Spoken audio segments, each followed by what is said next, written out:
Happy Carnival! And welcome to another episode of Tales from the Parade Route. Tonight we go a little bit on to the naughty side as we interview Mr. Lee with the Krewe Du Vieux. How are you, sir? Very good. Thank you, gentlemen. I enjoy meeting fellows who love Mardi Gras as much as I do and want to share our stories with the universe. Thank you, thank you. And y'all are a special crew. I mean, y'all are one of those few crews that has, been nationally shown on, Yeah, on yeah, TV shows and yeah. I had a float that was so decent after Katrina that they put it on the Today Show. It was one of the only ones. And it was the sides of the levee and it water gushing out of it and little police running around in their stolen escapades on the shore of it. So sure enough, we got there and it's something we've been eternally proud of, the Today Show. Well, you have a great following just for your parade. I know plenty of people that go to no parades except for Krewe Du Vieux. Yeah, That's kind of yeah. their Mardi Gras every year. It's I guess Yeah, a testament to yeah. what you guys do. We've kind of noticed that. So when discussions come up with the city about the economic impact and what it costs us to do our parade, because we're 2 weeks ahead of the normal rules and regulations of everything with all the other parades, so we can do whatever we want. And boy, Right. that's delicious. That's all we want. And we've been overpaying for a lot of services because many years ago, Tim Reed with the UNO found that the city was making $7 at least for every dollar it cost them to accommodate our parade. So for many years, we just kind of laughed at the fact that we're kind of the golden goose, but as long as they let us do what we want, we'll kind of put up with it. But now we're really re-examining all of that and trying to get it in line. But thank you. Yes, many people do come just for our parade. yeah. And really, you do most Yeah. of your own cleanup and security Yeah. and all that. So Right. I can't see how it's Yeah. not to get into the politics of the cost of parading, but Yeah. Yeah. you know. No, we're notoriously affordable. And we laugh that we're a decimal point away from most of the crews. Let's put it that way. So, but to answer a question that many people have about how do I get in this crew or how do I stay away from them, whatever they want, we're about 1,000 people, 950, something like that. We've been that number forever. And just like Muses eventually recognized, there's a size which the city can handle and kind of puts in an economic category that says, okay, bigger is not always better. And there's certain crews like, Chewbacca's that have become like bacteria that have multiplied. Yeah. And that's not always good because you want the sense of unity that comes from a smaller group. And then the police, they don't want to sit there 3 days for the whole parade to go out. So that's a reality. Well, just based because, we go to typically a slide-out parade before we hit you. We've been seeing you at the very, very end, right before you walk into your after party. Okay. And y'all are still together at that point, which is a little surprising to me. Either that or y'all ended up bunching up again. Yeah. But yeah, y'all are typically still rolling together, and Yeah. it passes by in a We've been reasonable finishing time. at the sugar mill here the last few years, and we're going to do that again this year. And, we used to make a loop where we could come back to kind of where the den was and kind of light the fires and get the tribes back together and all that. When I was captain for many years, we were at Michelopolis Studio and the Trash Palace. We had that wonderful thing, and we joked about end the parade, and then every crew goes to a different bar, and they have a wristband, and we just melt into the city. It's been a lot of fun. But we're 2 weeks ahead of Mardi Gras, so that's kind of unless there's a monster truck show or something in the den, we usually have a pretty good week. But we're not the first parade anymore. For a long time we were. Now there's several others that Right. march the night before us or even days before. That's fine. We don't care. Um, You know. Like I say, I think you have a very specific audience anyway, so Yeah. I don't think you're really competing on the grand scheme of things. Yeah. So we were founded in 1987, and the Krewe clones had preceded it, and That was fun. I moved here in 1979, and the police strike Mardi Gras was my first experience with this city. And I Oh, said, wow. "Oh, I gotta live here." This is adult Disneyland. It was crazy good. There was maybe two National Guardsmen guarding the quarter, and the strippers covered them in beads. It was a gay fashion show. It was just wonderful. And I said, man, what a city. But Clones eventually turned into Krewe Du Vieux, and they came out of the Le Petit Theater, where a guy named Don Marshall and Spoons Johnson, two guys, thought of this and said, why not have a kind of a crazy fly-by-night crew that just kind of makes its own floats and does it. And that's how we started. And it's been a long time. I don't know, 38th year coming up. And we always have a secret meeting. We had one last night to come up with the name of the royalty and the theme. And that's decided by, see, we're a democracy. This is unusual in the world of Mardi Gras hierarchy. We have 17 crews, and each one has two captains. So everything is voted on by the 34 votes of that group. So you have 3% influence at the most. And we vote together like we did last night, and usually whittle it down to a pretty good choice. And we like to do under-recognized local people. Yeah. Okay, there's many famous people or quasi-famous, but to pick somebody who's been struggling and wouldn't be known otherwise, or someone like Walter Wolfman that we caught while he was still alive, and it just was a wonderful, wonderful. So I've had the honor of getting to know a lot of wonderful people just by hanging out and seeing who our kings and queens were. That's a lot of fun. I honestly didn't realize y'all had royalty. I kind of looked at it like kind of Grand Marshal, I guess, a lot of. We say they have a consort. So this year we had the editor of Offbeat magazine, and so our theme was Krewe Du Vieux beats off. So we're pretty juvenile. We tend to just make something real simple like that. So and then I get on TV often to tell people, look, if it bothers you, don't come. Don't bring the kids. If you want early weird sex education, well, then bring the kids. Yeah. I don't care. But to have this much fun in this notorious city in the United States at this time and not know you can do anything you want, that's just something that can't be lost. And I just hope it goes on forever. I'm trying to get them to make a documentary and get the history of the whole thing going, because I'm one of the oldest ones and everyone else thinks they're going to live forever. And we have all this stuff on, VHS and DVD and all these different formats. It's time to get someone smart like you guys to put it together. Well,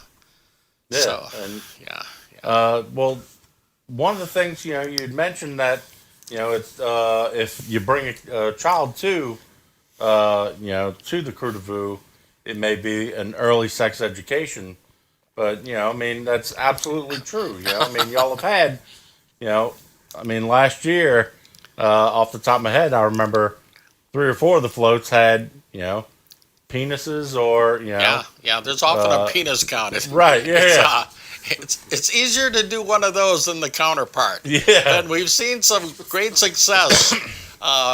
Otherwise, for the fleur-de-lis of the city. Yeah. As we consider ourselves sort of foreplay for the excitement and the sexuality and the fun of Mardi Gras. And, in Rio, they start planning for the next year, the day after it happens. Here we got so many festivals, we wait about 6 months and then we start doing it. So that's where we are now. We're at the point now where we're figuring out, okay, this is going to be the cup. This is going to be, we write the newspaper, Le Monde Mer, The World of Crap, and that's a lot of fun. All this is online at www.kreweduvieux.org, and you can see archives of the royalty and the years and stuff. But every one of the crews can write haikus, cartoons, fake classifieds, whatever they want. We try to be like the Onion, we try to, just be crazy and if we found out last year a bunch of people got towed from a spot, we'll advertise that as free parking again. It's just a laugh and say, let's see if they fall for it again or something, it's funny. So that's hilarious. So when we come to the sub-crews deciding what they're going to do, this is funny. 17 different groups are all wondering about, well, what's going on January 27th, which is the date of our future parade. What theme can we come up with that's still going to be relevant then, Right. Like the crew of salinity, that's come up a little times because it's salt waterways, but is that going to be worse or better by that? Are we all going to be choking on salt, or will it be yesterday's news? It's a funny element. Right, yeah, you don't want to talk about Jimmy Swaggart 10 years later, you know what I mean? Yeah. If you can pull it off. And when it comes to your group of 50, 60 people in their own tribe, their own gang, deciding on what they're going to do, there's some people who are like newspaper-centric. Well, give me a theme that I can really write a great story about. Then there's the often female, but people who like the costume look good. They're costume-centric. They go, I don't care what our theme is. I just want to look. I just want to look good. Tell me how I can look sexy or great. What's the costume? And then it just goes on to other people who are very political. Like when we did the Texas coat hanger massacre, alluding to women's right to choose and the Roe versus Wade thing. Man, I had an enormous backlash going on with that. And I ended up putting that on the back of my float for members who weren't happy. I thought it was a great, I mean, come on, what's more important going on in the world than half of the world's, population, or at least in this country, being told they don't have the rights that they should. Anyway, so we had the front of it then be the Hollywood squares and all the 9 justices, and we had funny pictures about them and all. So we try and, mix it up. And when it comes to designing the float, it's funny. I mean, we have a rule that says, okay, you've got to convey your idea in 3 seconds because the float's coming at you. And remember, when you build it, only needs to last 3 hours. Let's not go crazy. Let's not use pressure-treated lumber or anything like that. And then we just say, sometimes there's little small details in the float that work out well if you have many pauses in the float. Because when you think of the choreography of doing it, we've learned the first half of our journey is full of locals and people will accept a document or a piece of paper. Yeah. And something that's satirical and funny, and they'll actually read it. And then the last half of them, which is more tourists, just want some crap, beads or something that they can say, I was at the parade and I caught it. So we tell people, save your throws for the right area and, give away the good stuff here and there and, And then you got to save some real good stuff for the very last couple guys on your route. That's us. Yeah. Maybe if you have a couple supermodels around you, that might amp it up a little bit, Smile. Are all your floats still handmade? Yeah. By the crews themselves? Yeah, absolutely. A couple of actual float builders in the crew. But. Yeah. I finally realized I'm not reading anything. When Hollywood South was active here for a couple of years, now I'm talking more recent time, but anyway, we had what we call ringers that showed up. I had a guy who was a special effects guy got on my crew, and that's when when we had Bobby Jindal up in the Pelican. It's like Bobby drops the Pelican's briefs, and he says, what do you want him to do? How do you want the... You gave me the list, went to Granger. Next thing you know, I got this character doing exactly what he says. You want me to blow up something too? So every now and then, we'll get someone like that, and we'll share them with other crews. Say, if you have any questions, really come over here. But we're 99% our own crew does it, and we just have fun doing it in the den together. And during COVID, oh my God, they said only 2 or 3 crews out of 17 could be in there at a time, and they have to be in different locations wearing masks. And but we survived it, and now that's one of the most enjoyable parts of it is just watching all the hot melt glue guns going and everybody building stuff. Got together like in a den. I figured everybody was. Well, sometimes people do elements of their, like the costume parties or making throws somewhere else, but most of it's in the den, and we each have a spot that's ours that we rent, and the room in the middle. If there's not other people competing, you can do some heavier building and work in there. It always works out pretty well.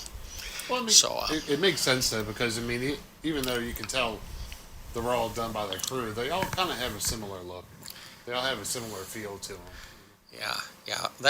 It's interesting. My float, I've always kept it so that it just has decorated sides with canvas painting, and we can access the bottom of it and stuff. It's just got a more square elemental look than this shape, kind of a Mardi Gras hull that's more typical. But we find little places where the light bulbs are to put cartoons there and line all the details that we can everywhere that emphasize whatever the theme is. There'll be 10 cartoons about, women's freedom to choose with that year.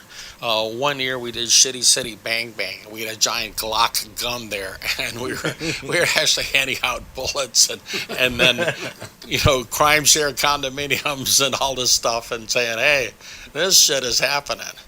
And then when the Hard Rock Hotel went down, we were the Soft Cock Hotel. The mayor got really mad at us for that one, but we said, we go down on you, and Well, I would almost say that to a spectator, it almost seems like if y'all aren't pissing off the mayor, y'all aren't doing it right that year. You know what I mean? Yeah. Like every year, it seems like y'all have got a little something that's just grinding on the the mayor or the city council. You're right. Well, they typically give them a ton of material to work with. Oh, yeah.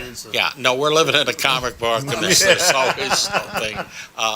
That's true. This is really funny event that happened to me. I've been at this life for 35 years. Well, a number of years ago, a really talented guy in our crew, a graphic artist, had us show 2 movies that actually ran while we were going. And one of them was an 8-minute softcore porno movie that was called Mitch and Marlin Make a Porno. And it was about Mitch Landrieu and Marlin Gusman, the sheriff. And it was pretty graphic. It was 8 minutes long. And we got stopped a number of times, in spots where there was a lot of public officials, and there was sheriff's deputies laughing so hard they were going to fall over because we were right in their face with it. And we just ended up later surviving it. But I live near Tipitina's, and I ran into Mitch Landrieu about 2 years ago, and I said, hey, Mitch, I'm the guy who made that movie. And he goes, man, that was hilarious. He says, I don't know if Marvin would think so. So there's so many, times when, like the Catholic Church, we did one called Licks the Habit. I won't get into it anymore, but we were, celebrating heterosexual love. Okay, let's put it that way. And if we don't go on double secret probation, we're not doing our job. Right, Yeah. Yeah, I don't remember the exact theme last year, but y'all drug the mayor pretty hard on that one. I can't remember what it was. Well, there was a lot related to the apartment and... Yeah. The bodyguard. Yes. Yeah. We had his costume in the back. It's funny because the way we do our float, we have a predominant image or something in the front and, the mule and everything. And then on the back of it, we do something, and we realize people are going to see you coming and then, catch you as you go off in the distance, sometimes for a long time. So we were doing Charlie Hebdo cartoons that were showing the prophet, but in a way that was, embracing joy and getting together instead of, my God, you can't show a picture of so-and-so. So anyway, when a European sees something like that on our float, they look at us like, And if you've ever seen the floats in Germany and Italy and Denmark, oh, yeah. Holy cow, we're rookies. These guys, man. They're as raunchous and... 3 stories tall. Astonishing. So, sort of, there's a thing called Murga or something in the Spanish society, or I shouldn't say Spanish, but anyway, there's something La Murga, M-U-R-G-A. It's kind of a thing like Krewe Du Vieux. It's real truth to power, local, grassroots kind of a parade. And there's not many of them that are, like I said, democratic, that vote on stuff. And then... like me, I'm a benevolent monarch in my crew. I basically say, look, I'll listen to anything, but if I hear a theme and you want to go with it and I think it's wrong, I'm going to use my temporary veto power and go, really? Is that the best we can do? Yeah. And it's worked out pretty well. But it's amazing how anybody from anywhere, usually the quietest, most modest person, will come up with an outrageous idea and turn the tide like that. And we don't need to decide till early December what we're going to do, because that's when we tear our floats down.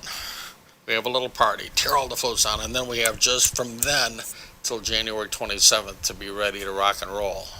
Hot, Wow, so you cold, got wet or dry. roughly a month to Yeah. put it together. Yeah, and that's during, the holidays and all that. You're asking for it. You get it done, I guess, but Yeah.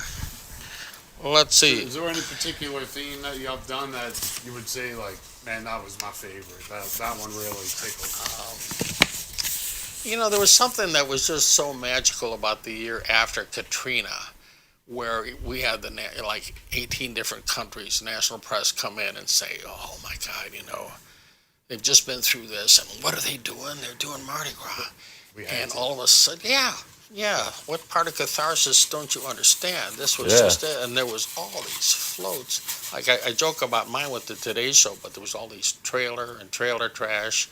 They had the Beautician's Village and stuff. They had so much poetry come out of the ashes of that year. It was just made me proud. And people who had lost everything, they were in there working. And it's our little Peter Pan land. Let's be honest. Everybody wants to be in a little gang or a group, and it's enormous fun. Yeah. Yeah. So that Mardi Gras was. I mean, there was nobody seemingly on the roads at all. I mean, it was very empty as far as crowds go, but it was very special.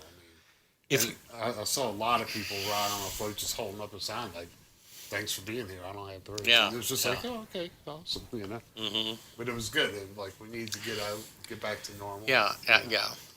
After Katrina, after COVID, those were both pretty big. We had enormous fun with, when the National Guard was going to be here because we didn't have enough police. We were the irrational guard. We were old and we had beards and stuff. That was a lot of fun. I rigged up.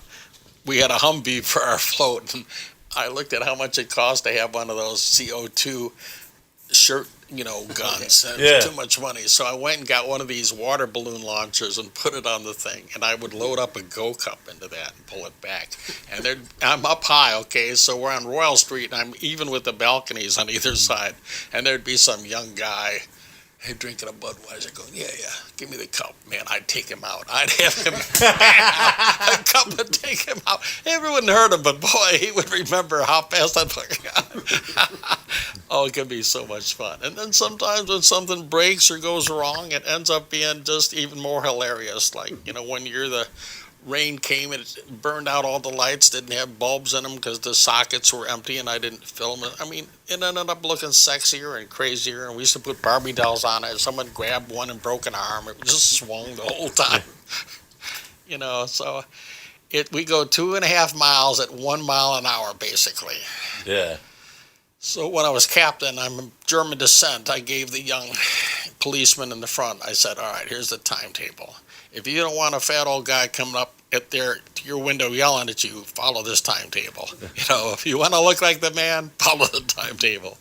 And then when the mule company came and they were arranging which mules were, I said, put the slowest one in front. Because for years, we'd have this police car in the front with a big blue light, making everybody's eyes only see blue.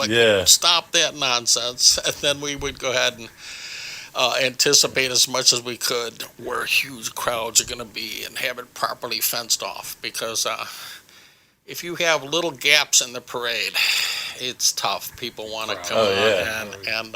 I've seen it a few times where, I'm not where the split happened, shall we say. Mm-hmm. But, I know that, especially like in like the Frenchman and especially down in the quarter areas, when y'all are making those turns and, on those popular stretches, like on Frenchman where all the bars are, that it gets pretty darn narrow. Yeah. And even for y'all being a quote unquote narrow parade because y'all, all of your floats are, fruit cart sized, Yeah.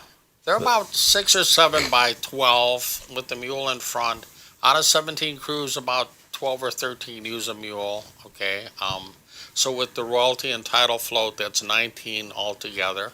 And we say, look, stay together as a group. If you get separate, keep your float, your group, and your band, which is behind you as a unit. Okay? Yeah. Just, give it a go. And it's amusing. You're just on a roller coaster ride that's just going to unfold. And over the many years, we've had 3 different times where a float broke, but it was on the way home after the parade, bringing it back to the den. So we thought, oh my God, like the Roadmaster we built for Walter Wolfman, that thing broke right by the Mint when we're coming back. And I mean, it broke like in half. We go, oh man, if that had happened. Yeah, while he was on it, goodness. Well, I mean, he wouldn't have been hurt, but it would have been we would have needed, special forces to come in to get it out of there then. And, we used to have a group like Discordia that would cut into our parade. They're crying, just, what do you want to fuck us up? I mean, really? Is that your goal in life? And then we've had other ones like Delusion that snuck onto the back of us, never paid their fair share or asked permission to ride with us. And all these years we were told, look, Krewe Du Vieux so big, we couldn't put out a fire in the quarter on a night when you're rolling, so we're already gambling having a big event like you in such a tight, constrained space. So I think that's getting kind of worked out. Did I hear right that they're not even parading this year? Let's just say you cannot be despotic in your rule, okay? Mardi Gras, nobody makes any money, and anybody who wants a job probably shouldn't get it. And I just love the fact that I knew Stacy Rosenberg when Muses was getting started. I knew Pip Brennan and the kids and all that. I love the way they had finally a parade where anybody could be in it. We don't care what color or race you are and stuff. Wonderful guy. I've been lucky to meet so many fabulous people, and there's no shortage of talent in the city to celebrate when we do it. The subject of throws is kind of interesting. I went to a couple of these lectures and I was trying to come up with something clever. I had one idea where you have a throw that's sort of like on a rubber band and you almost get it and it comes back. And you're like fishing, you're just teasing the crowd. All right, see, we sort of had that interaction, okay? And then another one, you techie guys are like this, is where you sell T-shirts that have some kind of a receptor on them, and then you have like a laser tag gun that shows how many virtual beads you would have caught during the parade, and you can brag amongst your friends. 18, look how many I got. And you really don't have any, but hey, I'm the man. So that interactivity, that connection is the thing you want. And look, let's be honest, it went from everybody picked up everything to only the big beads got picked up. Finally, it got to anything that blinked at all. It was a treasure. They picked it up. Now you got stuff blinking. They don't look at it. It's got to be big as a house and blink like a helicopter. I mean, it's just so And then when you had a group like Muses, actually, Stacy and them do a documentary about the production of those and how much it costs, the carbon footprint of the whole thing of making the beads and bringing them back. And then they show these women who were making the beads thinking they were making things that were going to be treasured by the Americans and just worn as, jewelry for eons. And it was interesting. Right. So, picked up our front loaders after the parade. And then I said, let's make a barrier island out of leftover beads, okay? Or a bead mountain. You know how we don't have enough, fun things like Six Flags or something? We can make Bead Mountain, okay? And, I mean, let's think outside the box. So we can't get rid of it. Areas filling potholes with them. Yeah. There was a group in Lakeview doing that, filling in potholes with beads. Oh, yeah. I thought it was great.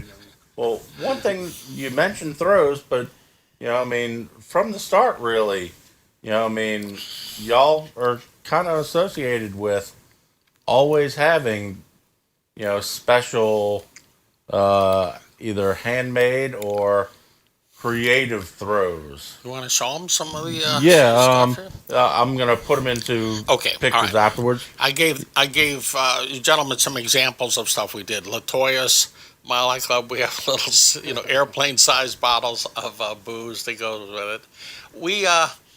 We gave away the year of the Texas coat hanger massacre. We had coat hangers that said, "Don't let your babies grow up to be cowboys" and stuff, and different slogans and stuff written on it. And then we'll have passes for things that don't exist, or pick something that's got to do with the theme. that's clever. It's handmade, and it's just something. It's just not made out of plastic. It's not a bead. I have several of their condoms in my doubloon book. They only stay fresh for so long now. Well, I mean, I used them and kept the wrapper. Some of the other ones that I can think of, even with like related to doubloons, y'all have always had, wooden nickels. Yeah, and you're right. And underwear kept up with some metal doubloons for quite a while, more than anybody. Yeah, we're both doubloon collectors, and y'all are actually a pretty tough parade to get the collection of. The wooden nickels have been around quite a bit. We've got a thing called the Pharmacia, and if you look on the website, there's different. This is one of the shirts that's got the Goofy Guy logo on it. We have a few things that are pretty cool that we sell through the store and online, so that's kind of fun.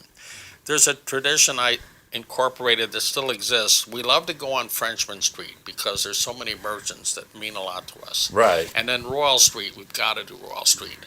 But to figure out how to somehow do them both has been tough. But I initiated a thing called the Shakedown, where we'd act like a little mafia group. We had a violin player, we all dressed in black, and we would go to different places and go, "You want to have insurance for the parade?" We'd be measuring the glass on the window. You know what I mean? Yeah, this is going to be expensive to replace. And we would set it up that they would hand us an envelope, an unmarked envelope, donated to the charity. It was usually the musicians' clinic. Was the recipient of our stuff because of our wonderful tradition of having like 18, 19 bands playing on the night of our thing. So that just was wonderful to have that. Exchange go on and have them act nervous and hand over the envelope. We never looked at what was in it. It went straight to it. Cafe Du Monde was a great contributor. And then all these places along Frenchman Street, they're just wonderful. So we had Channel 4 for many years just follow us and put it on the news ahead of time. And it was fun, a little theater, to say the least. So everybody's excited. We have a lot of WWOZ disc jockeys who are friends, and they tell people what's coming and what to watch out for. And look, I recommend to people, if you go to where we form, we're out there. I shouldn't really say this, but we're out there for an hour or two or three where the float's just sitting out there, and we're partying a little bit in the den. We come out, we get ready, and we take off. If you were to go to the early part of it, you'd actually see the floats without a zillion people around you. Yeah. Then you could wander back into the corridor and catch us as we're coming towards you. Because like I say, we're going 1 mile an hour. You can keep up with us pretty good. Or you can see one side and then the other. And then if you park somewhere near where we start, then you can escape, if you want, after we've gone by and done our thing. There's so many people. What I like about being at the end is that we see it much better. That's true. Because if you're in the middle of it, once we cross Canal Street, it usually changes, and we can tell it's a popular year when it stays busy from Canal Street to the very end, which it has, all the way down to the retired surfers bar and all that. Yeah. It was a pretty good crowd, to end last year, but nowhere near what you would, see on Frenchman Road. And the Sugar Mill's a good venue. It's got a good outdoor aspect, indoor aspect. So let's see what else is to say. There's a lot of insurance, ironically, has been written because of walking crews like ours that are enormously popular. And we, for many years, paid for insurance that stopped us from getting sued back to the Stone Age by someone who claims they got hurt by something we did or our float. And then finally we got that figured out, that we give us spreadsheet with everybody's name and info on it, and you're one of the insured, and you're insured against the converse, and you have some protection, okay? Because, we're a little bit litigious in this state, and we wanted to make sure that all was handled. But a lot of that stuff was really handled by us. And then other groups like the 610 Stompers or Chewbacca's would come and talk to us about our bylaws, how we do things, to say, well, let's see what they do, and maybe that'll ensure longevity in our group as well. Yeah, I mean, y'all are really the first ones that, are that traditional walking, that what I guess you and I would call a traditional walking crew. Right. I mean, Right. Yeah. that I think that y'all made the mold, and It's everyone really a kind of mold followed it. of some of the older neighborhood crews, but on a way different feel to it. I don't know how to say it, but like most of those early crews that were just neighborhood based were small crews, and hand Right, pulled, right. and donkey carts and that kind of thing. Yeah. For the first 5 or 10 years, we were either 4 Schwagman carts lashed together and something rickety on top of it, or close to it, and we would do it in our yards and bring it somewhere at the last minute. You wouldn't know what the other crews are doing until you all showed up. That was pretty wild. I kind of miss that, Oh, keep it secret. Those were interesting times, but So do y'all do any sort of like ball or open to the public sort of events? yeah, it's funny. We need a venue like the Sugar Mill that has a big ball that happens afterwards, because it's got to be able to handle 1,000 of us and 700 ancillary people, and the rush of public, say 400 or 500. So the venue's got to handle 2,200 for like an hour. And some people Yeah. who were one toke over the line, they're gone. So you drop 1,000 in the first hour, and then, so you need a venue that's so flexible. And then our goal is to not lose money. That's a good we goal. found that having the tickets online helps a little bit, because people might buy and not show. But we do have a pretty good attendance, and we kind of breaking even. It's a lot of work and money to have fun, but it's worth every cent. It really is. Yeah. What else haven't we covered here? Membership. I try and keep my crew about half men and half women. We never have our own royalty in my crew be husband and wife. We pick people who just worked hard that year, and they call themselves like king or queen of the crew for a year. As we all have these little fantasy lives. And how much people put in, I say 50 people give me 2% of your effort. If you're talented, you'll do a lot more work, or if you bring us really good stuff to drink, or you tell really good jokes, or if you're a wonderful performer when we march, because there's some people who light up.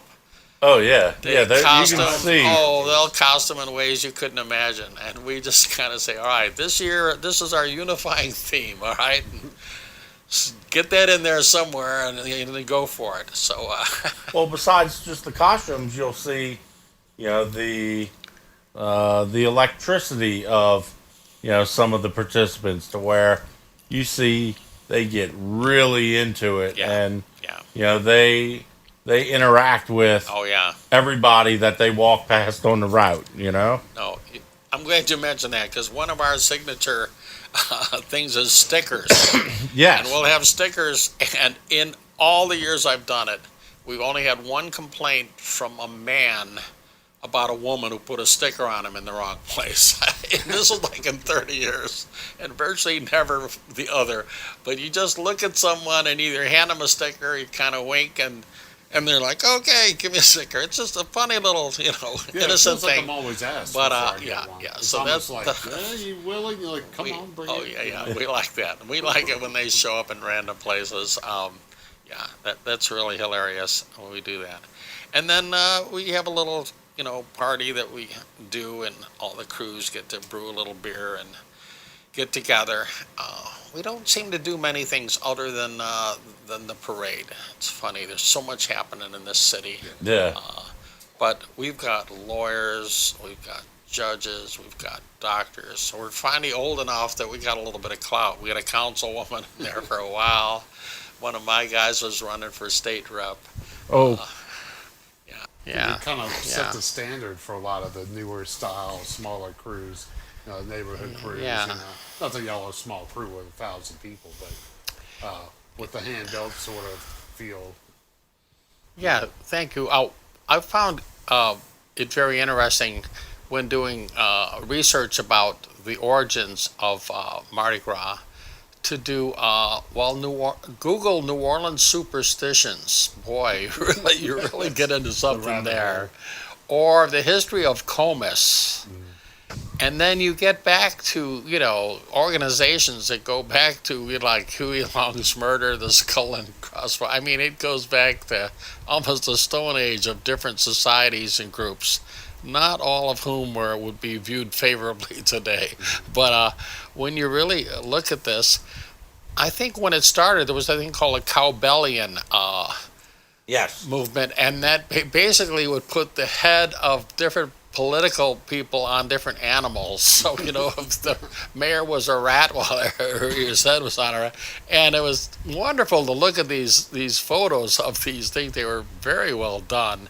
And it was like putting it to the man, and everybody goes, all right, for one day, this madness is going to happen, and every man's on his own. And I mean, it was just amazing. So I think a lot of it's just come from that real need to, just show every man's a king and nobody's in charge. And those two will really lead you to a lot of history of what's going on.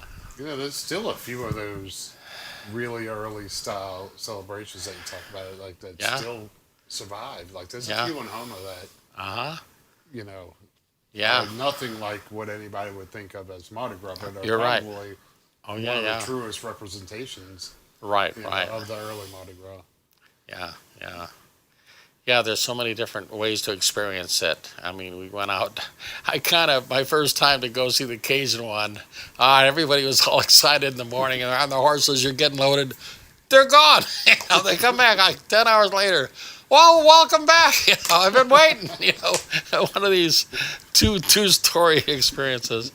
So, it's just wonderful to see. And then there's the times when you just say it's too much, and you go out to the Florida coast or something, you just hang out, and the madness has been going on for so long. I mean, where I live, I'm really parked in for 2 nights, Bacchus and Orpheus, and it's just been amazing to be down there where that parade starts, because you'll see the royalty kind of hanging out, and James Gandolfini totally loaded before he took off, dropping bags of doubloons on the poor pages below him, Oh, it's hilarious. And then just to make that big turn off of Chavatulas in front of Tips and make that turn, it's a magic moment where the tractor driver's got to be right on, because that Bacchosaurus or whatever it is going through some real architecture with all those wonderful trees and all that. I've always wondered what that king may think, because in most of them have never been to Mardi Gras. To turn on from off of Napoleon onto St. Charles. Oh, that's a big one. Oh my God! Yeah, like that's gotta be just like what I sign up for, And there's certain spots where the bands tend to really kick it in. The one right there by Fat Harry's, they really hit it there. And then where I live, by the Rouse's parking lot, there's like a battle of the bands. You'll get these groups ahead of time. We start showing off to each other. That's some serious cool stuff. I can't believe that hasn't become more of an attraction. We shouldn't have talked about it here. Everybody knows about it. Nobody goes. You know what I mean? But I think it's fantastic. We're going to find out. Next year it'll be... Yeah. Don't watch this podcast. Oh, no, everybody's coming. I mean, we watched this podcast called Tales from the Parade Route, and they told us all about how... Yeah. You got that from the Mardi Gras guy. You got that from the guy. Yeah. No, but it's where you are is kind of you're central for that one. So the sliver by the river. Yeah, I lucked out. Yeah, bought a house there in 1984, and 60 Minutes had a show about how dangerous the neighborhood was. I kid you not. It was like, holy cow, people live there. Oh yeah. That's how you take it. I mean, I lived in Mid-City for a long time, and people were like, "You live where?" I'm like, "It's fine, man. It's cool, Yeah, indeed. So, who else we're going to interview this year? Who's on your hit list, huh? Yeah. Oh, we're aiming to get as many crews that'll come in as possible. I like T-Rex. I like when they started. Yeah. The first year they ever ran, I was down there at Poland and the river. and they had a little miniature police car, a remote control in front of their parade, and a real police car in front of it. It comes around the corner, and the first float was all these little votive candles, and it started on fire. And I had a 16-ounce bud. I put the fire. The guy goes, "Yeah, I put the fire out with my beer as we go around the corner." They're serious about the parade. You know, like those little floats are. It's high concept, low execution. It's the perfect marriage. Yeah. But if you go to, have you been to the firehouse where they have the little? The ping pong ball is what they call. It's great. their event. Oh yeah, no, it's a riot. Last year, oh man, there was a massive crowd for it. Yeah. I mean, you can't see T-Rex if you're more than one person deep. You know what I mean? But it was a massive crowd, and everybody was having a good old time. But that's a fun parade. Oh, I gave him once a little miniature mule and a little motorcycle. I haven't seen it yet, but if you go there with your kids and you line up little Barbie dolls and such on the curb, Oh yeah. they will stop and genuflect and interact with. I mean, this is theater, and if you really want to have your family have fun with the little kids, Especially along that little walkway. What is St. that? Rock there, St. yeah, Rock, up in there, Yeah, there's a bunch of little yeah. scenes, if you will. And this harkens back to, as I understand, many New Orleans kids, I don't know, 50 years old and such, and older, made shoebox floats as something I in remember school. making them when Did I you? was a Yeah. kid. I don't know. Well, we When went that to tradition- a school that we actually had a big lavish ball every year. And actually, we had her on, and she was the librarian. And she would throw it, and all year this was her focus. Yeah. So, like in my mind, I thought that every school did it. I didn't think it was unusual. I mean, because we had a big parade, we had a big ball, and then the only other school I'd gone to also had a parade and a ball. A lot smaller scale, but Yeah. I just thought everybody did it. You know, I didn't quite realize how special that was until after. But yeah, we would have contests with little shoebox floats, and you would win Yeah. wooden nickels for the parade to throw. But it was great. Yeah. Yeah. It's ironic that I'll often have European or foreign people join the crew, my subcrew and others, who have unbridled enthusiasm for it. They cannot believe what's going on and what we're getting away with. And that enthusiasm bubbles over. But I find it ironic that locals like yourself don't always keep this realization of what they've got. If they've gone away for a while and lived somewhere else and come back, that usually is the cure. Okay? Wait a minute, the rest of the world isn't like this, you know? Yeah. So it's kind of interesting. But these Europeans, these people from somewhere else, from England, Ireland, I mean, they just go wild. They're just saying, man, I can't have enough fun here. And they'll work Pace so yourself, hard. Pace yourself. You know, long night ahead. But similar, like I was talking to the school, the only other place I lived other than here was Mobile. So I thought everybody had a Mardi Gras. You know, like I remember being in Florida one year when I was maybe in second grade. It was Mardi Gras time, and I'm like, what are we doing? Why aren't we at the parade? They're like, well, they don't have them here. I'm like, what are you talking about? They don't have them here, you know? There's a wonderful movie, a documentary about the first ever integrated Mobile Mardi Gras.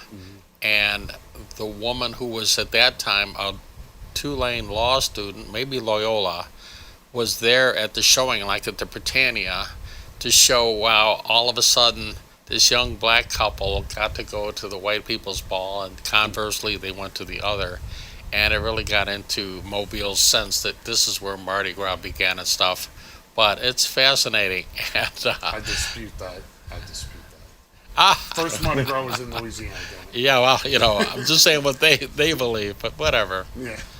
They've had the longest running parades. I give them that. Yeah, They actually have some great traditions over there. But yeah. From my understanding, some of those parades to get in is, you know, like getting into some of the real hush parades here. If anything's going to bring the communities together, it's going to be stuff like this, you know? You know, it's like me arguing with a Falcons fan, you know, like, oh, we're the best team. Like, you know, we're both kind of shitty. But, you know, Yeah. you just got to root for your team, you know? Yeah, I think it's yeah. good fun. Right. So Lee, I've really enjoyed our Thank you. time here today. you know. Yeah. And every year, I I know you accidentally booked me, and I showed up, and you pretended like I had an appointment, and I appreciate that. No, that was me that I forgot. If you weren't homeless bums sitting around all the time, I wouldn't have had this opportunity. Yeah, my bad on the tardiness, but we didn't mention the fact that you were the only one that made us go to like a pre-interview at a bar. The Saturn bar, right? Yeah, even better. I had to see if you were from our galaxy or not, you know. That was classic. I was like, I think he wants us to go on an interview. Yeah, man. Let's go. Well, now you've been identified by other crew members, so when this all goes south or north or whatever happens with this interview, I can say I told you they came to the Saturn bar. That was your chance to check them out and see if they were aliens or not. Okay? That's right. But yeah, keep it up. I hope you get a hold of everybody. I mean, Working on this. it. And then I've got a big list of all the women's marching crews and all their helpers. I heard you throw out a whole bunch of names recently of stuff. Yeah, everybody wants to be a king, a queen, dance, have fun. Yeah, for sure. Well, thank you, gentlemen. Yeah, thank you so much for coming. All right. And we look forward to seeing y'all. You said January 24th is y'all's parade this year? How much am I getting paid for this again? Well, it's about an hour, so we got to wrap it up. No, 27th, I believe. 27th. Always a Saturday night.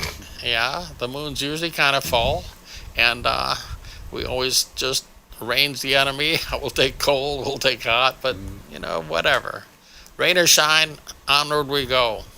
All right? Yes. So, thank you so much. Okay, you're welcome. Signing out. We will see you on the route.